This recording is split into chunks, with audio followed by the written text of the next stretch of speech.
Kamu buka aplikasi toko emas online tadi pagi. Kamu lihat angkanya, dan dalam 1 detik ada dua kemungkinan reaksi yang muncul di kepala kamu. Pertama, kamu langsung panik. Emas yang kamu beli beberapa waktu lalu, nilainya sekarang lebih kecil. Kamu mulai keringat dingin, mulai buka grup WhatsApp investasi, mulai tanya-tanya, jual sekarang nggak ya? Atau tunggu? Kedua, kamu senyum tipis. Kamu sudah lama menunggu momen ini. Kamu sudah siapkan modal sejak jauh-jauh hari. Dan sekarang, kamu melihat harga yang lebih murah itu bukan sebagai bencana, melainkan sebagai undangan masuk. Dua reaksi yang sama sekali berbeda, tapi keduanya muncul hanya dari melihat satu angka yang sama. Dan inilah yang ingin kita bahas hari ini di Asupan Otak. Harga emas Antam yang sebelumnya sempat menyentuh level tertinggi sepanjang sejarah, di angka Rp3.168.000 per gram, sekarang sudah melorot jauh ke level Rp2.760.000 per gram. Itu berarti, dalam hitungan bulan, ada selisih lebih dari Rp400.000 per gram yang menguap begitu saja. Kalau kamu pegang 10 gram emas, itu berarti nilai portofoliomu berkurang Rp4 juta. Kalau kamu pegang 100 gram, berarti ada 40 juta yang hilang dari angka di layar kamu. Tapi apakah itu benar-benar hilang? Dan yang lebih penting lagi, apakah penurunan ini masih akan berlanjut, atau ini justru momentum terbaik untuk masuk sebelum harga melejit lagi? Kita akan bedah semua itu hari ini dengan data, dengan logika, dan dengan strategi yang bisa langsung kamu aplikasikan hari ini. Sebelum kita mulai, kalau kamu belum subscribe ke channel Asupan Otak, sekarang adalah waktu yang tepat untuk klik tombol subscribe dan aktifkan loncengnya. Karena di channel ini, kita nggak sekedar kasih berita. Kita bedah angka, kita tarik kesimpulan, dan kita kasih kamu cara berpikir yang bisa kamu pakai seumur hidup dalam dunia investasi. Klik subscribe sekarang, jangan sampai kamu ketinggalan konten berikutnya. Oke, mari kita mulai dari yang paling dasar dulu. Bagian 1. Apa yang sebenarnya sedang terjadi di pasar emas? Banyak orang yang melihat harga emas turun langsung berpikir, waduh bahaya nih. Tapi sebelum kamu bereaksi, ada baiknya kita pahami dulu konteksnya. Kalau kita tarik garis mundur ke belakang, emas Antam di akhir tahun 2025 itu harganya masih di kisaran Rp1.900.000 sampai Rp2.260.000 per gram. Itu harga yang sudah jauh lebih tinggi dari tahun-tahun sebelumnya, tapi masih dianggap normal oleh para analis. Kemudian terjadi sesuatu yang luar biasa. Dalam waktu yang sangat singkat, harga emas melesat naik secara ekstrim. Puncaknya emas Antam menyentuh level bersejarah di Rp3.168.000 per gram. Ini adalah rekor tertinggi sepanjang sejarah harga emas di Indonesia yang belum pernah terjadi sebelumnya. Sekarang coba hitung, dari Rp1.900.000 ke Rp3.168.000, itu adalah kenaikan lebih dari 66% hanya dalam kurun waktu 1 tahun. Angka yang luar biasa, angka yang membuat banyak orang yang sudah pegang emas dari dulu tersenyum lebar. Tapi ada satu hukum alam yang berlaku di semua pasar investasi tanpa terkecuali. Tidak ada aset yang naik terus tanpa jeda. Tidak ada. Sehebat apapun prospeknya, pasti ada saat di mana dia perlu ambil nafas. Dan nafas inilah yang sedang kita saksikan sekarang. Harga emas Antam yang kamu lihat hari ini berada di level Rp2.760.000 per gram. Harga buyback atau harga jual kembali, artinya harga yang kamu terima kalau kamu jual emas ke Antam, ada di angka Rp2.545.000 per gram. Sekarang ada satu istilah yang perlu kamu pahami dulu supaya kita bisa bicara dengan lebih jernih. Istilah ini namanya spread. Spread adalah selisih antara harga beli dan harga jual. Sederhananya kalau kamu beli emas hari ini di harga Rp2.760.000, lalu kamu jual kembali ke Antam hari yang sama, kamu hanya dapat Rp2.545.000. Selisihnya Rp215.000 per gram langsung melayang. Ini bukan penipuan, ini memang mekanisme normal di pasar logam mulia. Dan ini juga alasan kenapa emas itu paling cocok untuk investasi jangka panjang, bukan untuk diperjualbelikan dalam waktu singkat. Kembali ke konteks besar, dari puncak Rp3.168.000 ke posisi sekarang Rp2.760.000, itu adalah penurunan sekitar Rp408.000 atau sekitar 12,8%. Dan kalau kita bandingkan dengan harga 1 tahun yang lalu, yang ada di kisaran Rp1.905.000, maka emas hari ini masih 44% lebih mahal dari tahun lalu. Fakta ini sering terlupakan di tengah kepanikan melihat grafik yang berwarna merah. Jadi yang perlu ditanamkan di kepala sejak awal adalah ini. Penurunan yang terjadi sekarang bukan berarti emas sedang hancur. Ini adalah koreksi setelah kenaikan yang terlalu agresif. Dan koreksi itu adalah hal yang sehat. Bagian 2. Kenapa harga emas bisa jatuh sedrastis ini? Ini adalah bagian yang paling sering bikin orang bingung. Mereka berpikir, bukannya situasi dunia lagi kacau, harusnya emas naik dong. Dan itu adalah pertanyaan yang sangat bagus, karena jawabannya tidak sesederhana yang kamu bayangkan. Ada 4 faktor utama yang menyebabkan penurunan harga emas saat ini. Kita bahas satu persatu. Faktor pertama, konflik geopolitik yang paradoks. Ini yang paling menarik. Banyak orang mengira konflik di Timur Tengah pasti akan membuat harga emas naik, karena emas adalah aset safe haven. Tapi kenyataannya justru sebaliknya. Geopolitik artinya situasi politik dan keamanan antar negara. Safe haven artinya tempat perlindungan yang aman bagi uang kamu saat situasi tidak menentu. Konflik yang melibatkan beberapa negara besar di kawasan Timur Tengah memicu lonjakan harga minyak muntah dunia hingga menembus angka yang sangat tinggi per barel. Dan kenaikan harga minyak yang dramatis ini punya efek domino yang sangat berbahaya. Ketika harga minyak naik tajam, biaya produksi semua barang ikut naik. Harga bensin naik, harga logistik naik, harga bahan makanan naik. Inilah yang disebut inflasi. Dan inflasi yang tinggi memaksa bank sentral di seluruh dunia, termasuk The Fed di Amerika Serikat, untuk merespon dengan cara menaikkan atau mempertahankan suku bunga di level tinggi. Nah, disinilah emas mulai kena dampaknya. Suku bunga adalah harga dari uang. Ketika suku bunga tinggi, instrumen investasi yang menghasilkan bunga seperti deposito dan obligasi menjadi sangat menarik. Kenapa?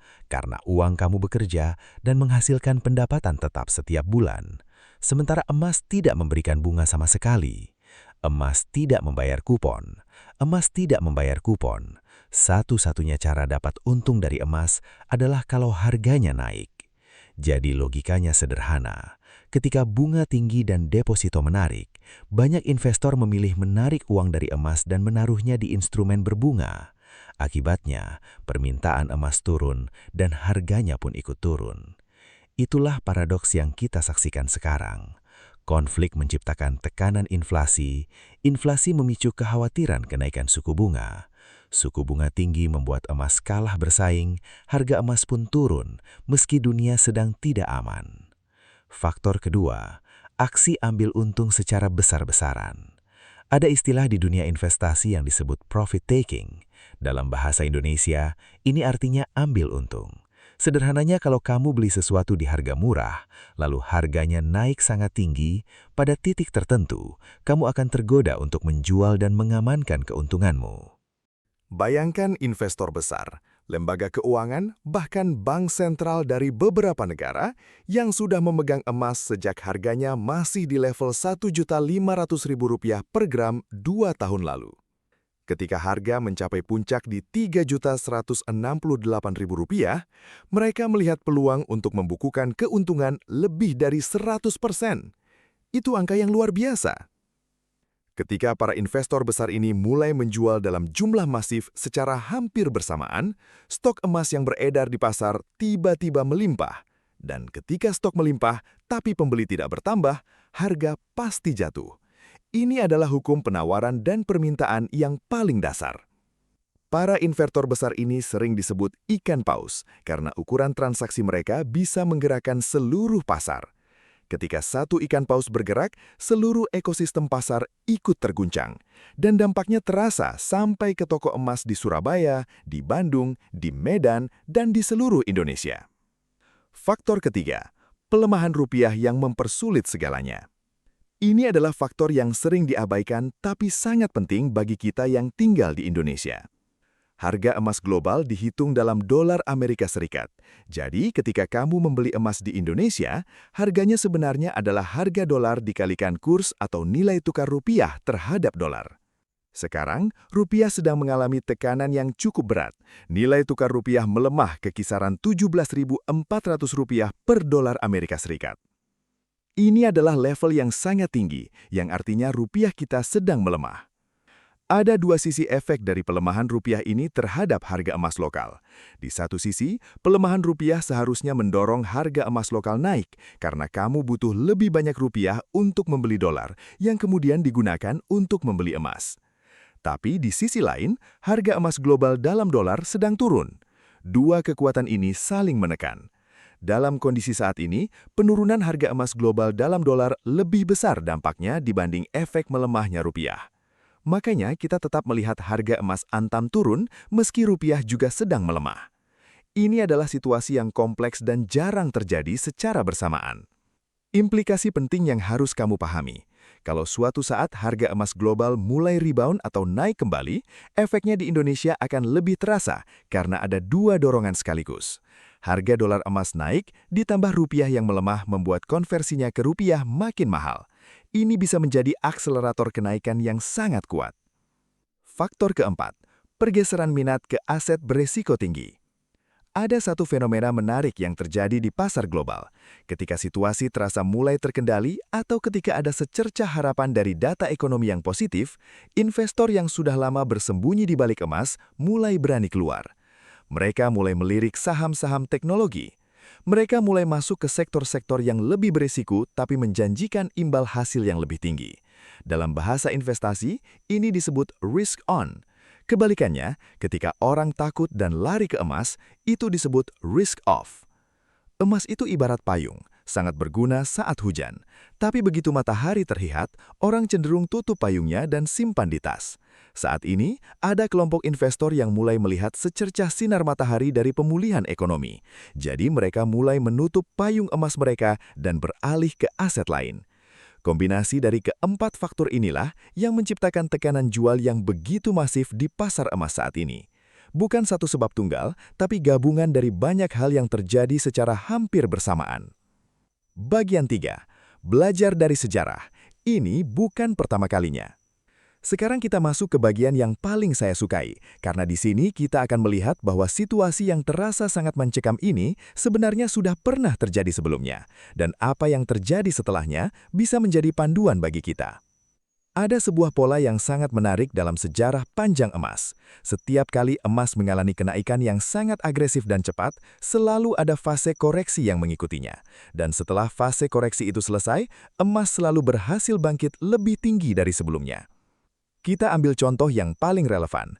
Kalau kita lihat data dari akhir Oktober 2025, harga emas dunia sempat mengalami tekanan yang sangat dalam dan menyentuh level terendahnya dalam beberapa bulan. Saat itu banyak analis mulai pesimis. Media ramai membahas kemungkinan emas masuk ke siklus penurunan panjang. Forum-forum investasi dipenuhi orang yang menyesali keputusan membeli emas. Tapi apa yang terjadi setelah itu? Emas memantul balik dengan sangat kencang. Harganya melesat naik melampaui level-level sebelumnya dan mencetak rekor tertinggi sepanjang sejarah di awal tahun 2026. Mereka yang panik dan menjual di titik terendah kehilangan kesempatan yang luar biasa.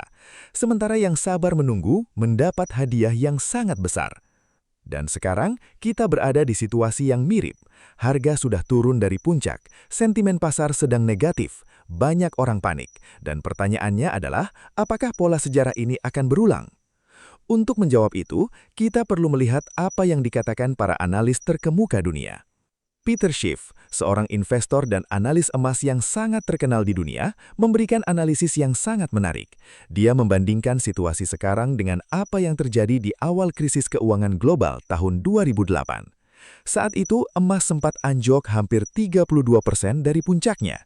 Banyak yang mengira emas sudah tamat, tapi setelah mencapai titik terendahnya, emas justru melesat naik 178% dalam 3 tahun berikutnya. 178%, bayangkan itu. Schiff melihat pola yang sangat mirip saat ini. Penurunan dari puncak yang terjadi sekarang secara persentase dan durasi hampir identik dengan apa yang terjadi di 2008 sebelum kenaikan besar dimulai. Tentu saja sejarah tidak selalu berulang dengan cara yang persis sama, tapi pola-pola besar ini seringkali memberikan petunjuk yang berharga tentang arah ke depan. Yang lebih menarik lagi, meski saat ini emas sudah turun cukup dalam dari puncaknya, kalau kita bandingkan dengan harga 2 tahun yang lalu, emas masih mencatat kenaikan lebih dari 44% secara tahunan. Itu masih jauh di atas rata-rata pertumbuhan emas secara historis, sekitar 11% per tahun menurut data Oxford Gold Group. Artinya apa? Artinya emas hari ini, meskipun sudah jauh dari puncak, masih berada di level yang sangat tinggi secara historis. Koreksi yang terjadi ini hanyalah normalisasi dari kenaikan yang terlalu cepat dan terlalu ekstrim. Bagian 4. Dua tipe investor di tengah kepanikan. Kamu yang mana? Setiap kali pasar berguncang seperti ini, saya selalu melihat dua kelompok investor yang sangat kontras, dan cara kamu merespon situasi sekarang akan menentukan apakah kamu akan menyesal atau bersyukur 5 tahun setelahnya. Kalau kamu masih belum subscribe ke channel Asupan Otak, ini adalah pengingat kedua. Klik subscribe sekarang dan aktifkan notifikasi, karena konten seperti ini yang membedah fakta di balik berita dan mengajarimu cara berpikir seperti investor sejati hanya akan kamu temukan di sini. Klik subscribe, ayo. Tipe pertama, investor yang didominasi oleh emosi.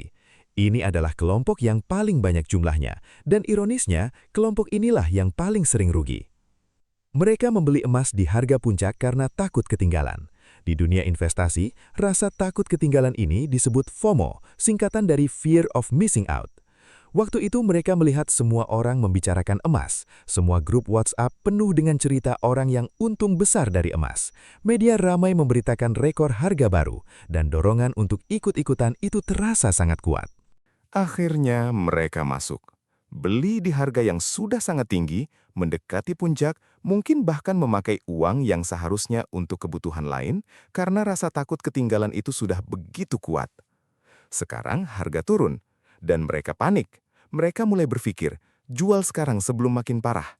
Mereka menjual di harga yang lebih rendah dari harga beli mereka. Dan begitulah kerugian terjadi. Yang lebih tragis, panik jual mereka ini justru memperburuk penurunan harga. Karena semakin banyak orang yang menjual, suplai emas di pasar makin banyak dan harga makin tertekan ke bawah. Ini adalah lingkaran panik yang terus berputar dan merugikan semua orang yang terlibat di dalamnya. Satu hal yang sering dilupakan oleh investor tipe ini, emas tidak akan turun ke nol. Emas tidak bisa bangkrut. Tidak ada negara yang bisa mencetak emas dari mesin cetak seperti mencetak uang kertas. Emas adalah sumber daya alam yang terbatas di bumi ini. Dan selama emas terbatas dan manusia menginginkannya, nilainya tidak akan pernah nol. Jadi kerugian yang dialami investor tipe ini sebenarnya adalah paper loss atau kerugian di atas kertas. Artinya, kerugian itu hanya nyata kalau kamu benar-benar menjual. Kalau kamu tidak jual, harga boleh turun di layar, tapi gramasi emasmu tetap sama. Dan gramasi itulah yang penting. Tipe kedua, investor yang dikendalikan logika. Ini adalah kelompok yang lebih kecil jumlahnya. Tapi merekalah yang secara konsisten menghasilkan keuntungan dalam jangka panjang dari investasi emas. Mereka tidak membeli emas karena ikut-ikutan tren atau karena FOMO.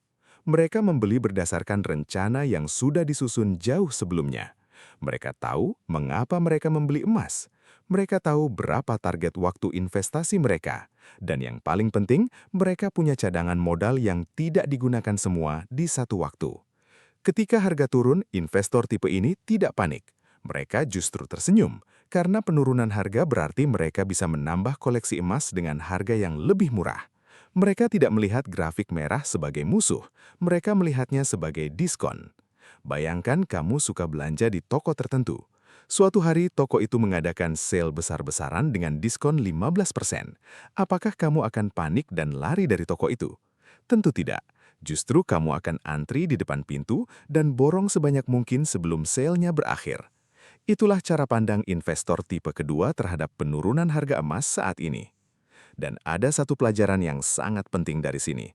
Sebelum masuk ke dunia investasi emas, kamu harus bertanya kepada dirimu sendiri, apakah uang yang kamu gunakan untuk beli emas adalah uang yang benar-benar bisa kamu kunci untuk jangka panjang?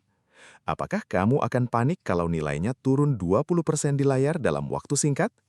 Kalau jawabannya adalah iya, aku akan panik, maka kamu perlu menyesuaikan jumlah investasimu. Investasikan hanya sejumlah yang tidak akan membuatmu kehilangan tidur saat harga bergejolak. Karena dalam investasi emas, senjata paling mematikan bukanlah modal yang besar. Senjata paling mematikan adalah kesabaran dan ketenangan pikiran. Bagian 5. Apakah harga emas masih bisa turun lebih dalam? Ini adalah pertanyaan yang paling sering ditanyakan, dan saya harus jujur dengan kamu. Tidak ada satupun manusia di bumi ini yang tahu dengan pasti jawaban atas pertanyaan ini. Siapapun yang mengklaim bisa memprediksi harga emas dengan presisi akurat adalah orang yang sedang berbohong kepadamu. Tapi bukan berarti kita tidak bisa menganalisis kemungkinan-kemungkinan yang ada. Mari kita lihat beberapa skenario. Skenario pertama, harga emas masih bisa turun lebih dalam. Ada beberapa kondisi yang bisa mendorong harga emas jatuh lebih jauh dari posisi sekarang. Yang pertama adalah eskalasi konflik geopolitik yang mendorong harga minyak semakin tinggi. Kalau harga minyak terus naik melampaui level yang sudah sangat tinggi saat ini, kekhawatiran inflasi global akan semakin parah. Bank sentral akan semakin agresif mempertahankan suku bunga tinggi, dan tekanan pada emas akan semakin besar. Yang kedua adalah data ekonomi Amerika Serikat yang terus menunjukkan kekuatan. Kalau lapangan kerja tetap kuat, kalau pertumbuhan ekonomi Amerika Serikat di atas ekspektasi, maka The Fed tidak punya alasan untuk menurunkan suku bunga. Dan suku bunga yang tetap tinggi akan terus menekan harga emas. Yang ketiga adalah penguatan dolar Amerika Serikat yang lebih agresif. Karena emas dihargai dalam dolar, ketika dolar menguat, harga emas dalam mata uang lain, termasuk rupiah, bisa ikut turun. Kalau tiga kondisi ini terjadi bersamaan, bukan tidak mungkin harga emas Antam bisa kembali menyentuh level Rp2.500.000 per gram atau bahkan sedikit di bawahnya. Skenario kedua, harga sudah di titik kritis dan siap rebound. Sebaliknya, ada juga beberapa faktor yang bisa menjadi pendorong emas untuk bangkit lebih cepat dari yang banyak orang ekspektasikan. Yang pertama adalah potensi pemangkasan suku bunga di semester kedua tahun ini. Kalau ekonomi Amerika Serikat mulai melambat, The Fed bisa saja mulai menurunkan suku bunga untuk menggairahkan kembali perekonomian. Dan setiap kali suku bunga turun, emas secara historis selalu merespon dengan kenaikan yang signifikan. Yang kedua adalah permintaan dari bank sentral negara-negara besar yang terus meningkat. China, Rusia, India, dan beberapa negara berkembang lainnya sudah beberapa tahun terakhir secara agresif menambah cadangan emasnya. Ini bukan tren jangka pendek, ini adalah pergeseran struktural jangka panjang yang disebut dedolarisasi, yaitu upaya mengurangi ketergantungan pada dolar Amerika Serikat dengan cara menggantinya dengan emas sebagai cadangan nilai. Lembaga keuangan terkemuka seperti Goldman Sachs, JP Morgan, dan Deutsche Bank yang sudah punya ribuan analis dan miliaran dolar dalam kapasitas riset masih memiliki pandangan yang sangat positif terhadap emas untuk sisa tahun ini. Skenario ketiga, emas bergerak sideways dulu. Ada kemungkinan ketiga yang sering diabaikan, yaitu emas bergerak datar atau sideways dulu dalam beberapa waktu ke depan sambil pasar mencari keseimbangan baru. Sideways artinya harga bergerak naik turun tapi tidak terlalu jauh dari level sekarang. Bisa di kisaran Rp2.700.000 sampai Rp2,9 juta per gram dalam beberapa bulan ke depan, sambil menunggu katalis baru yang akan mendorong arah selanjutnya. Ini sebenarnya skenario yang paling umum terjadi setelah koreksi besar. Pasar butuh waktu untuk mencerna semua informasi yang ada sebelum mengambil keputusan kemana arah selanjutnya. Bagian 6. Kata para ahli dunia tentang emas di tahun ini. Sekarang mari kita dengar pendapat dari para ahli yang sudah menganalisis pasar emas selama 20 tahunan. Saya sudah kumpulkan beberapa pandangan dari institusi terpercaya di dunia. Goldman Sachs. Goldman Sachs adalah salah satu bank investasi terbesar dan paling berpengaruh di dunia. Pandangan mereka sangat serius diperhatikan oleh para investor profesional global. Goldman Sachs menyatakan bahwa emas tetap menjadi komoditas favorit mereka. Mereka masih memproyeksikan harga emas dunia bisa mencapai level yang jauh di atas posisi sekarang sebelum akhir tahun ini. Dalam proyeksi yang sudah mereka keluarkan, Goldman Sachs melihat potensi kenaikan yang signifikan terutama di paruh kedua tahun ini. Didorong oleh kombinasi pemangkasan suku bunga, permintaan bank sentral yang kuat, dan ketidakpastian geopolitik yang berkelanjutan. Kalau target Goldman Sachs itu terjadi dan kita konversikan ke harga rupiah dengan mempertimbangkan kurs yang ada sekarang, harga emas antam berpotensi kembali ke level Rp2.800.000 sampai Rp3.000.000 per gram atau bahkan lebih tinggi dalam jangka beberapa bulan ke depan. JP Morgan, bank terbesar Amerika Serikat, juga memberikan pandangan yang sangat bullish atau optimis terhadap emas. Kepala strategi komoditas JP Morgan bahkan menargetkan level yang lebih tinggi dari Goldman Sachs. Yang sangat penting dari JP Morgan adalah pernyataan mereka bahwa rally emas ini tidak akan pernah bergerak secara linier atau garis lurus ke atas. Ini adalah pernyataan yang sangat jujur dan penting untuk dipahami. Artinya, koreksi seperti yang terjadi sekarang adalah bagian yang diperkirakan dari perjalanan panjang emas menuju harga yang lebih tinggi. Ini bukan anomali, ini adalah bagian dari skenario kenaikan besar yang sudah diantisipasi. JP Morgan juga memperkirakan bahwa permintaan emas dari bank sentral di seluruh dunia akan tetap sangat kuat sepanjang tahun ini, rata-rata ratusan ton per kuartal. Volume pembelian sebesar ini adalah fondasi yang sangat kokoh bagi harga emas jangka panjang. Deutsche Bank, bank investasi besar dari Jerman, juga merevisi proyeksi mereka untuk emas tahun ini ke level yang jauh di atas konsensus umum. Pembaharuan proyeksi Deutsche Bank ini didasarkan pada dua hal utama, arus investasi global yang masih mengalir ke emas dan berlanjutnya permintaan dari bank sentral yang tidak menunjukkan tanda-tanda melambat. World Gold Council adalah badan otoritatif global yang khusus mengumpulkan dan menganalisis data tentang emas. Dalam laporan terbaru mereka, data menunjukkan bahwa bank sentral di seluruh dunia justru meningkatkan cadangan emas mereka di kuartal pertama tahun ini. Ini adalah konfirmasi bahwa meski harga sedang terkoreksi, para pembeli terbesar dan paling cerdas di dunia justru menggunakan kesempatan ini untuk menambah kepemilikan mereka. Kalau bank sentral yang punya akses informasi terbaik di dunia masih terus membeli emas di tengah penurunan harga, itu adalah sinyal yang sangat kuat tentang keyakinan mereka terhadap nilai emas jangka panjang. Bagian 7. Strategi konkret. Apa yang harus kamu lakukan sekarang? Oke, kita sudah bahas panjang lebar tentang situasi pasar, penyebab penurunan, dan prediksi para ahli. Sekarang kita sampai di bagian yang paling penting. Apa yang seharusnya kamu lakukan? Dan saya akan sangat konkret di sini, bukan teori ngombang, bukan jawaban yang berlindung di balik tergantung profil risiko masing-masing tanpa penjelasan lebih lanjut. Kita bicara strategi yang bisa langsung diaplikasikan. Strategi 1. Jangan masukkan semua modal sekarang, gunakan metode cicil. Ini adalah prinsip paling fundamental dalam investasi di tengah ketidakpastian pasar. Namanya Dollar Cost Averaging atau disingkat DCA. Dalam bahasa Indonesia sederhananya adalah investasi berkala atau cicil. Caranya begini, daripada langsung memborong emas dalam jumlah besar di satu harga, kamu bagi modal kamu menjadi beberapa bagian. Misalnya kamu punya modal 10 juta rupiah untuk investasi emas. Daripada langsung beli semuanya hari ini di harga Rp2.760.000, kamu bagi seperti ini.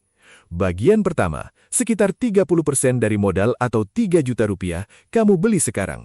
Bagian kedua, 30% lagi, kamu beli minggu depan atau 2 minggu lagi.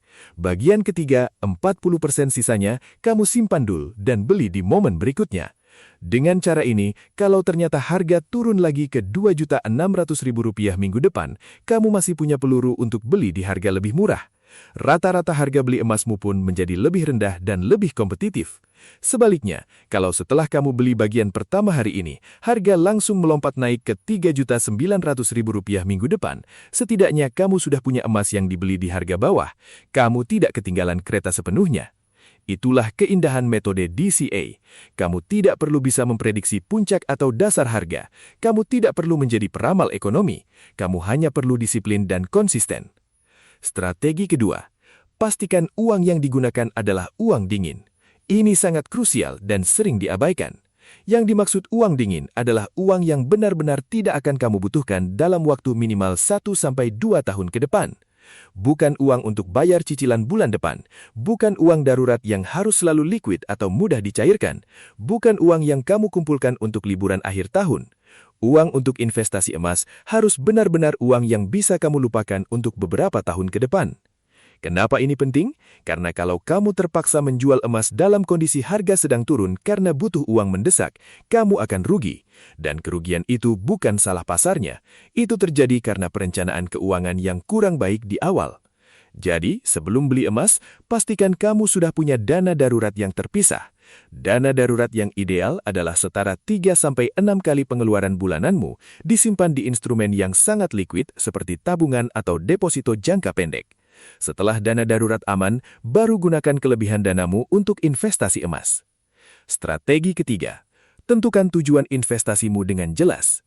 Ini adalah langkah yang sering dilewatkan, tapi sangat menentukan kesuksesan investasimu.